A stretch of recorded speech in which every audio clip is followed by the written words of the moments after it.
Eh, eh, Assalamualaikum warahmatullahi wabarakatuh.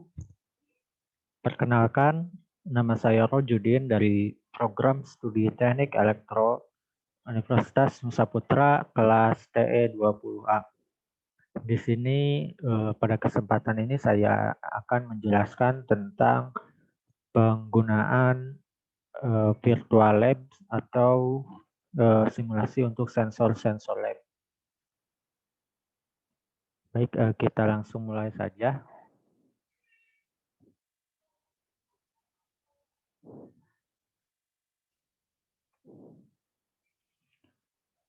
Nah, di sini, nah ini tampilan awal di Virtual Labs. Nanti kalau di awal tadi itu nanti kita harus pilih dulu Electrical Engineering, jadi khusus untuk teknik elektro. Ya, di sini kurang lebih ada 8 materi yang akan kita bahas. Gambaran besarnya di sini untuk mempersingkat waktu kita langsung saja mulai materi yang pertama. Nah, di sini ada karakteristik the temperature sensor atau RTD. Di sini ada pretest, teori, simulator, prosedur, audio, proses juga ada. Namun pada kesempatan ini kita akan membahas di teori dan simulatornya saja. Nah, untuk materinya sendiri ini ada, namun di sini dalam bahasa Inggris. Tapi saya sudah terjemahkan materi ini ke dalam bahasa Indonesia. Yang dimana yang materi pertama itu yaitu tentang sensor suhu, yang dimana suhu adalah ukuran panas rata-rata atau energi termal dari partikel dalam suatu zat. Karena ini adalah pengukuran rata-rata, ini tidak bergantung pada jumlah partikel dalam suatu benda. Dalam arti itu tidak bergantung pada ukurannya. Misalnya suhu satu cangkir kecil berisi air mendidih sama dengan suhu satu panci besar berisi air mendidih. Itu sekalipun pot besar itu jauh lebih besar dari cangkir dan memiliki jutaan dan jutaan lebih banyak molekul air. Nah, satuan suhu sendiri yaitu T, simbolnya itu T, dan dalam sistem internasional atau SI itu satuannya itu adalah Kelvin, ataupun yang satuan lainnya itu yaitu derajat Celcius. Nah, kembali lagi ke sini. Kita langsung saja ke simulator.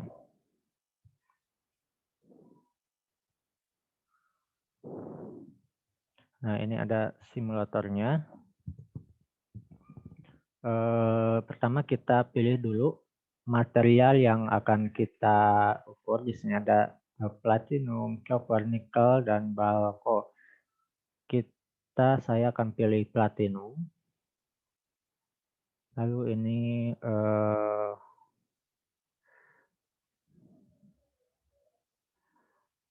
reference temperaturnya. Saya pilih 500, 300 saja. Setelah itu get temperature. Nah, di sini ketahuan terlihat suhunya itu yaitu 269 derajat Celcius. Nah, di setiap simulator ini ada formula atau rumusnya. Gitu. Setiap sensor itu ada formulanya. Ya, ini bisa dilihat. Nah, ini untuk sensor suhu ya, atau resistensi temperatur detektor. Baik, kita kembali lagi. Kita akan lanjut ke materi yang kedua,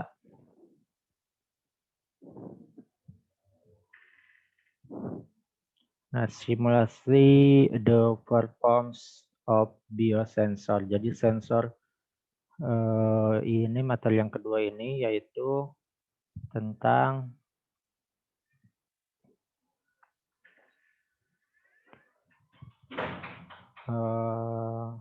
biosensor atau denyut nadi ya. Yang dimana denyut nadi adalah kecepatan detak jantung manusia. Denyut nadi juga bisa disebut heart rate, yaitu berapa kali jantung berdetak setiap menit. Saat jantung memompa darah ke seluruh tubuh manusia, seseorang dapat merasakan denyut nadi di pembuluh darah yang dekat dengan permukaan kulit seperti pergelangan tangan, leher, atau lengan atas.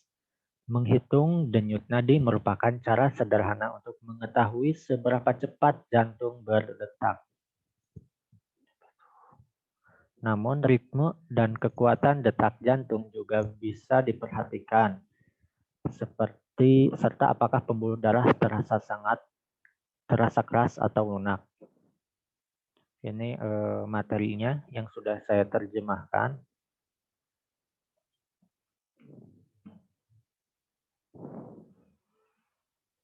Di sini juga ada semacam gambar. Kita langsung ke simulator untuk menghitung atau biosensor. Biosensor di mana kita dapat menghitung denyut nadi ya. Di sini kita pilih 0,5.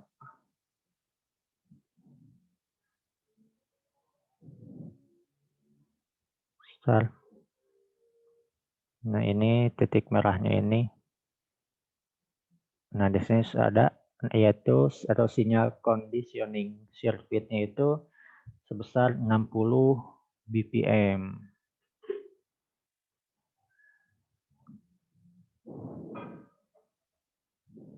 Ya, ini adalah biosensor atau sensor biosensor ya. Oke. Sekarang kita lanjut ke materi yang ketiga, yaitu measurement of level in a tank using capacity type level probe. Atau dalam bahasa Indonesianya itu, materi yang ketiga yang akan kita bahas itu yaitu tentang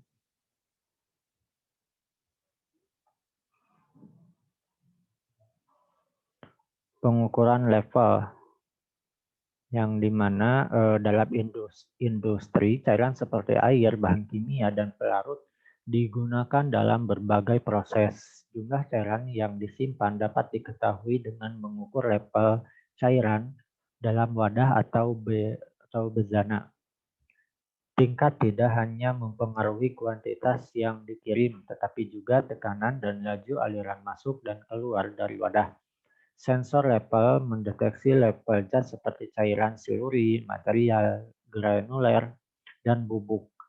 Zat yang akan diukur bisa berada di dalam wadah atau bisa dalam bentuk aslinya, misal sungai atau danau. Ini materinya, kita lihat simulasi sensornya.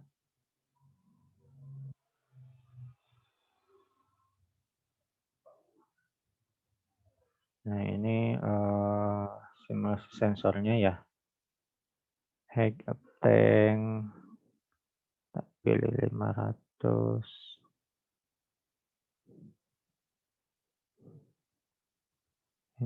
Aja, ini 0,3.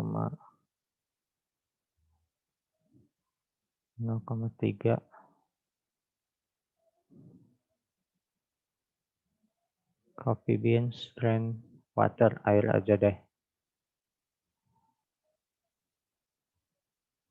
Nah, ini head of tank 500 cm, radius 2,5 cm, inner radius 0,3, span value 445 cm.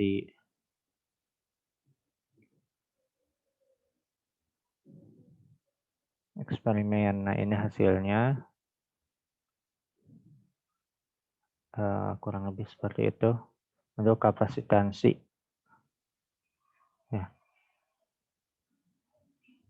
sekarang kita berlanjut aja ke materi yang keempat, yaitu karakteristik the LVDT, yang dimana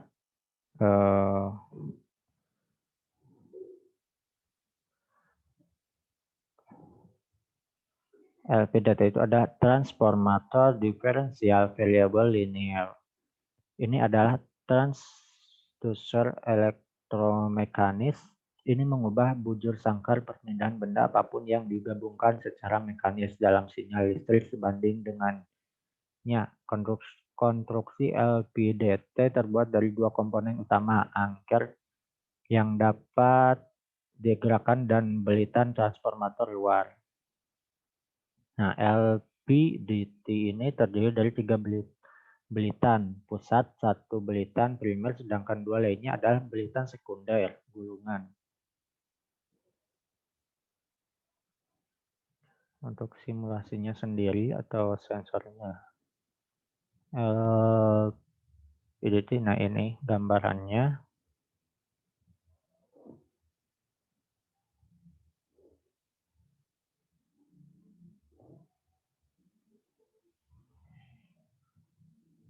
Ya, ini gambarannya. Linear variable differential transformator atau LVDT.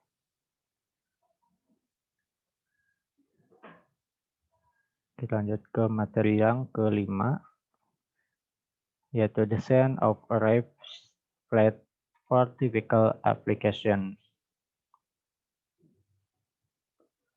Materi kelima ini yaitu tentang rancang plat orifice untuk aplikasi tipikal.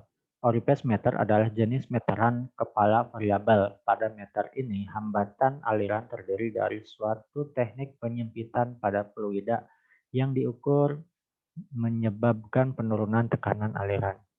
Sebuah orifice meter adalah saluran dan pembatas untuk membuat penurunan tekanan. Prinsip yang digunakannya sama dengan Nocelle-Venturi, yaitu prinsip Bernoulli, yang menyatakan bahwa ada hubungan antara tekanan fluida dengan kecepatan fluida. Ketika kecepatan bertambah, tekanan berkurang dan sebaliknya. Untuk sensornya sendiri, simulasinya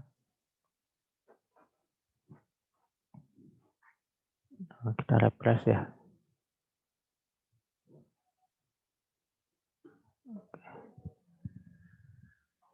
Nah, ini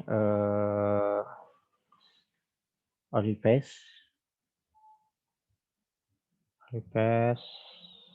ini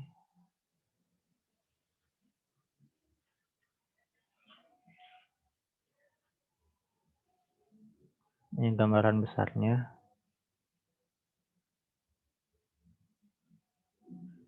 Kita berlanjut ke materi yang keenam.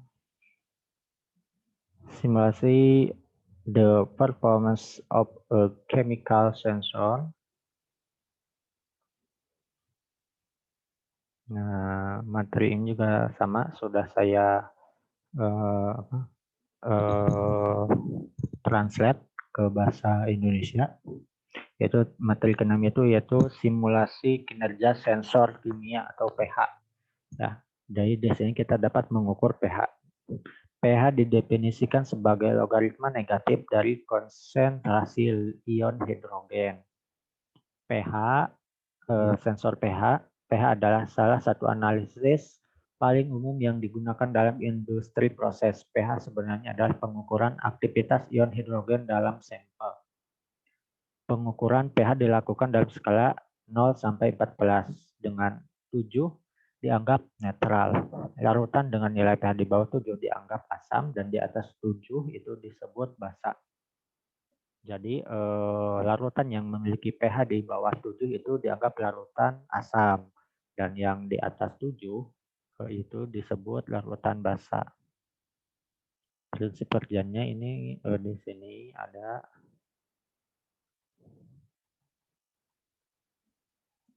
kita coba langsung ke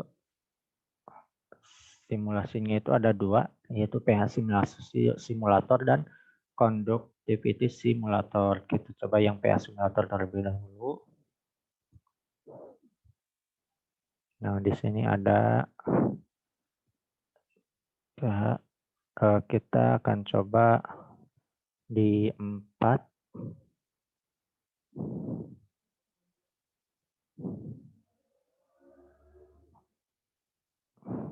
Nah, ini grafiknya.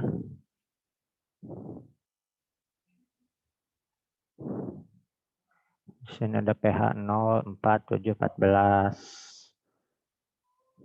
Dan di setiap itu pasti ada formulanya ya. Jadi kita bisa lihat rumus-rumusnya.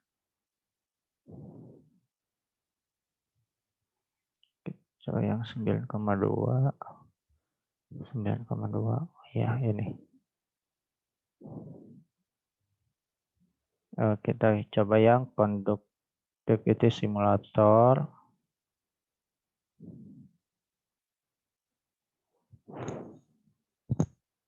Nah, ini ada control panel measurement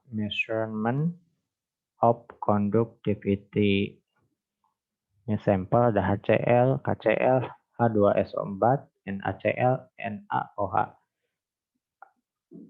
Kita coba yang HCl. HCl ini ada berwarna ke bukan hijau, ke coklat-coklatan gitu. Oh ya, konsentrasinya kita atur dulu, yaitu sebesar 10%.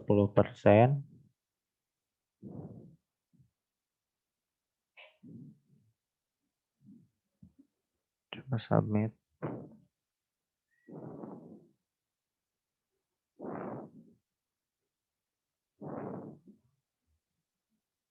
Lima persen aja.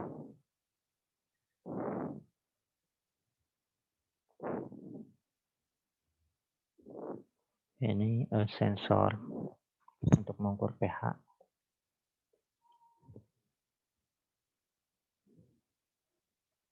Kita kembali sekarang ke materi ke-7, characteristic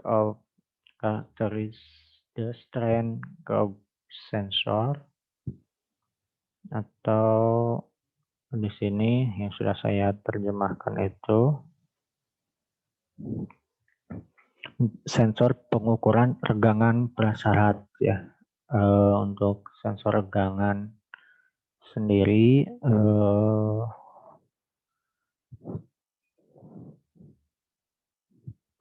stres itu bukan hanya dirasakan oleh manusia, ya, benda pun merasakan stres. Ada gaya yang dihasilkan dalam suatu benda sebagai respon terhadap gaya eksternal yang diterapkan. Gaya internal ini dibagi dengan luas penampang benda disebut tegangan yang dinyatakan dalam PA Pascal atau N per meter kuadrat. Jika arah gaya luar partikel ke luas penampang, maka tegangan disebut tegangan vertikal.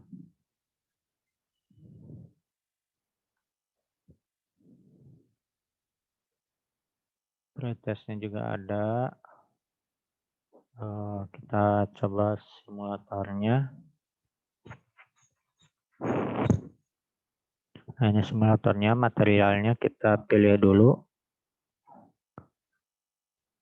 Bisa pilih titanium. Jangan titanium. Cover aja. Voltage-nya 5. Resistansinya 120. Nah, untuk configuration hybrid opposite arm. Dan ini 3,5.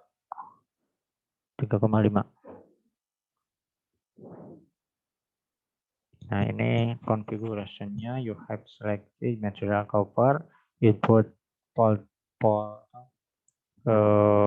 intinya itu 5, resistensinya 110, pakai 3,5 combination habis.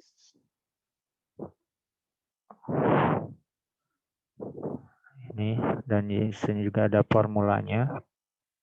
Ini bisa dilihat, lumayan panjang juga.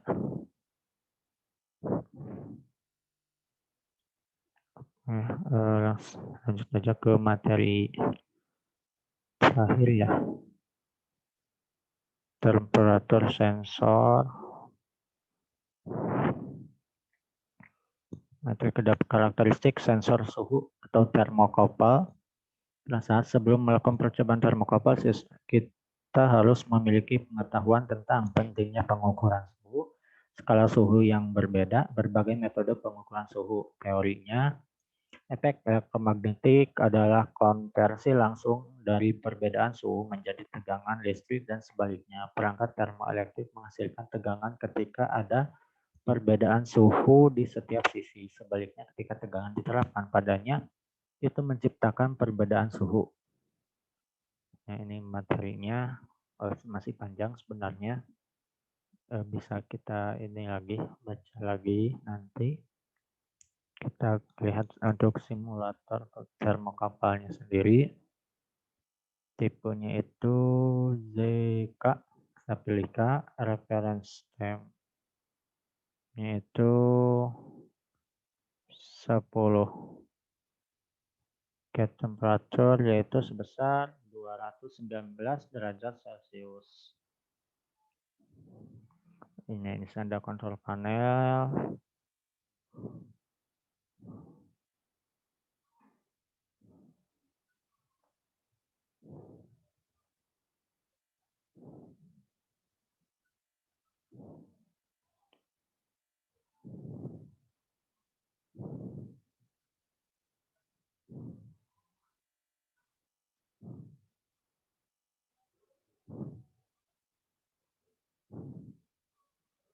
Nah, mungkin sekian ya yang dapat saya sampaikan.